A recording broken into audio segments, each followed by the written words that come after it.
when we had our second child, we were kind of missing each other, where I was taking the first a lot and I thought I was helping, and she felt like I was missing, that she needed more time. And, we were like just disconnected. And Right. we're in the Caribbean. We're on one of those like ferries that goes over to Tortola or one of those places in the BVI. And she leans in and she goes, "This is our Ram." And I said, "I don't know what that is, but it sounds great to me." Right. And she goes, "It's a rekindle our marriage week. We're gonna have time together."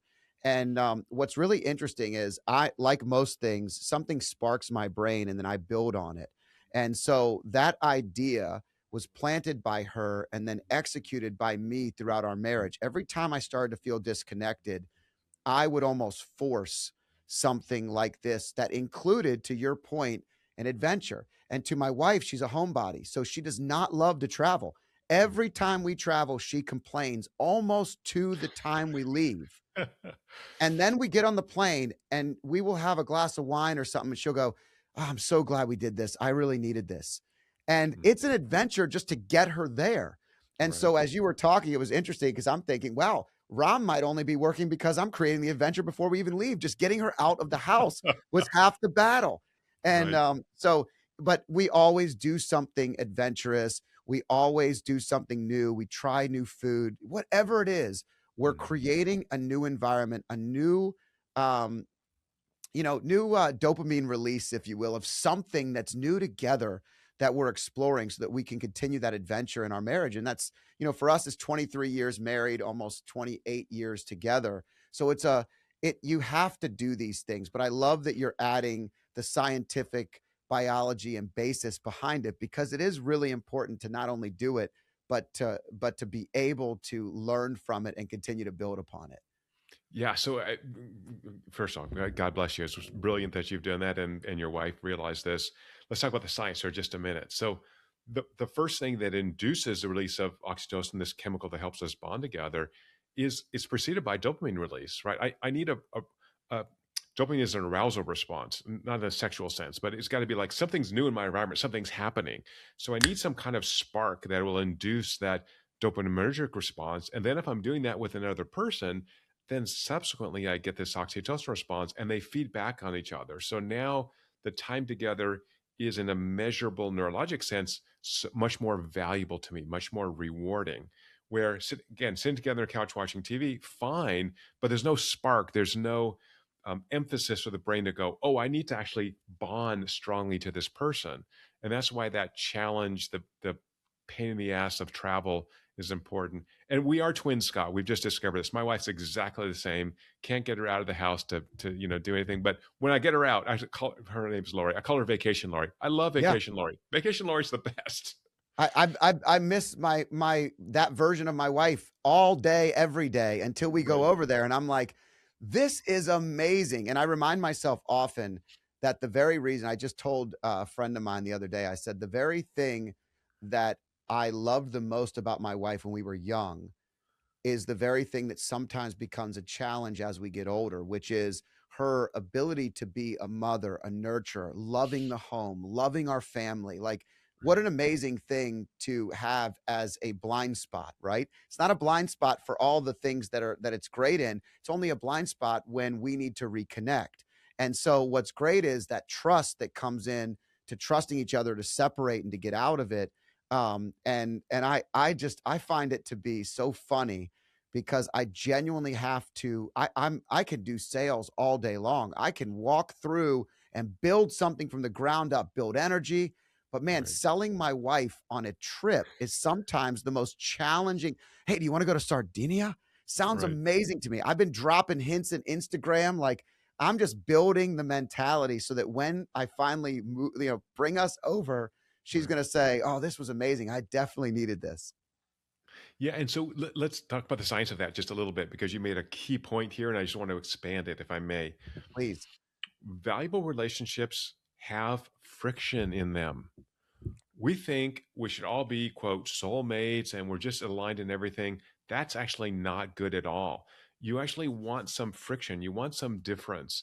You don't want to marry yourself. You already know you. That adds nothing to your life. So you said something so profound, that the thing that attracted me to my wife is the thing that also causes friction. but that's actually a good thing. That means now I have a challenge. Remember, we talked about challenge stress. I have something to work on. I'm seeing she does this thing really well. I do this thing really well. Again, great for the kids to get both of those. But don't think that your relationship should be frictionless. Any relationship, work colleagues, friends, right? I travel a lot, probably like you. And in my friend group, I tend to be the organizer. And at some point, I go, why am I organizing everything? And then the more I thought internally, and the more I thought about that, I'm like, oh, my schedule is the most unstable of everybody, number one. Number two, they will flex to my schedule. I'm like, hey, dudes, I'm going to be in town, this weekend. Let's do happy hour. And they're like, great, clear my schedule. I'm like, I love these guys, right? Why would I complain that I'm doing part of the job to get us together? Fine, I'll do that. These guys are awesome. So same thing with your spouse, right? If you're picking up some of the slack, again, it's not 50-50, it's always 90-10, right? So you should be giving 90% of the effort at all times, and then your spouse will give 90% of the effort, and it'll balance out. And so I think, love that friction. I know it's hard because the friction makes us uncomfortable, but it also makes your life so much more interesting. Right? There was a Seinfeld episode years ago where he's dating like his, doppelganger, female doppelganger. And then at the end of the episode goes like, I hate you. Like, I hate you too. You don't want to be with yourself all the time. You already have yourself. You want something different. So love the friction. It's a great episode. And the other thing is you were talking that had me thinking is nowadays it's very hard to convince people that they should be traveling without their children. And so when something that created friction early on was we had a chance to go to Sicily 8 months into our firstborn, and I remember this was like, I mean, for 3 months I was like, Adrian, my great grandparents came over from Sicily on my grandmother's side. I've wanted to go to Sicily my whole life. I'm going to Sicily and you're going with me. And that kid is going to be fine. And your mom's amazing. My mom's amazing. They live 5 minutes away. They raised us. We can do this. And I remember getting over there, and that was one of the first trips we took without the kids. And we just created that adventure without the children. I never view having my children with me, and this is for some of you, you might completely disagree with me. I don't care. That's fine.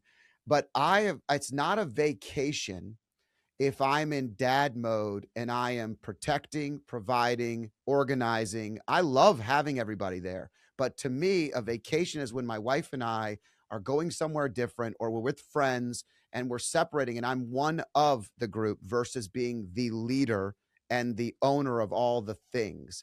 So as you were talking about it, part of that also is because guess who loved doing that and being in control early on?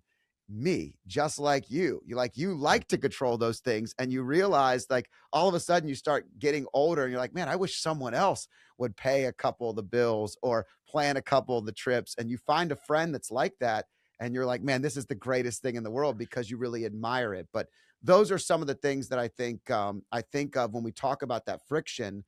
I also encourage, especially young couples who have young children, to have, even if it's just a day or an evening, just Mhm. something that creates that adventure away from the kids so they can bond because it's very difficult to be mother, father, nurturer, protector, and to truly be able to reconnect in the way that you probably need to. I'm going to disagree a teeny bit with you, Scott, for the I first love time on that. our Yes, great. conversation, which is I have traveled the world. I have two daughters, and one's a mini me, looks like me. We have very different personalities. So we will have a 2 hour conversation because we disagree on most things, but obviously love each other. And it's so interesting. When my older daughter has my personality, we agree on everything. So, our conversations are short because we're like, yeah, people are nuts or whatever we're talking about. So, little one and I, she's 23 now, but since she was about 11, we've traveled the world together. So, on her spring break, we would pick one place in the world. She picks it. I pick the first ones. And then we would just go for a week anywhere. Let her, you choose, and we'll do some research, and then I'll help plan that trip. And we've had, The greatest trips time. with kids are a little bit different. Like we went, the first place we went overseas was England. It's easy, right? Speak English. And, I've been there a zillion times, but I've never been to Salisbury Cathedral. I've never been to Stonehenge because I'm going there for work. I'm meeting people in London or whatever, Edinburgh. And so, we rode trains together and we had these long conversations. And she and I are so close that it pisses off the other members of the family sometimes because we've had so many shared experiences on our own that we really are totally synced in. Where the older kid and I, again, we agree on everything. We like the same stuff, but we don't have that little bit of friction that Yeah, makes it interesting for them to be around. So also as the kids get older, think about that kind of one-on-one trips, which are really interesting. And by the way, the older one she's in graduate school and lives 3 hours from me. And last weekend said, "Hey, can I come down and spend the weekend with you?"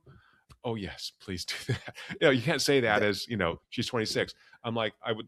There was a festival down here near where I live, and she's like, "Can I come down and go to this festival with you?" I'm like, "Absolutely, come on down, crash at my place, whatever you want to do." So, I think again we're back to that freedom and that volunteering, but it's sure. a function of that long-term investment. But also, I feel like, and maybe you feel this way too about children, which is they're independent beings. They have their own personalities. I don't want to micromanage them, just like I don't want to micromanage anybody around me. I want to guide them. I want to give them advice. I want to coach them. But ultimately, they have to make their own decisions, including making mistakes. And part of the friction is your employees and your children and your wife are going to do things differently than you would. And that's okay because that is what suits them. That's what they think is good for them. Now, if the outcome is not as good as they'd like or is negative, you can go in and be a mentor and talk about, why this worked or didn't work. But I made a ton of mistakes in my life. I'm sure you have too. All adults have. So we can't live in this frictionless world, right? You don't build resilience unless you've had failures. And I think Right. failures are really important for everybody. That's how we grow and learn. So again, we need that friction. We need that challenge stress. So YouTube has this cool feature where they pick the next video for you, and it's right here on this screen. So I hope you enjoy this next video.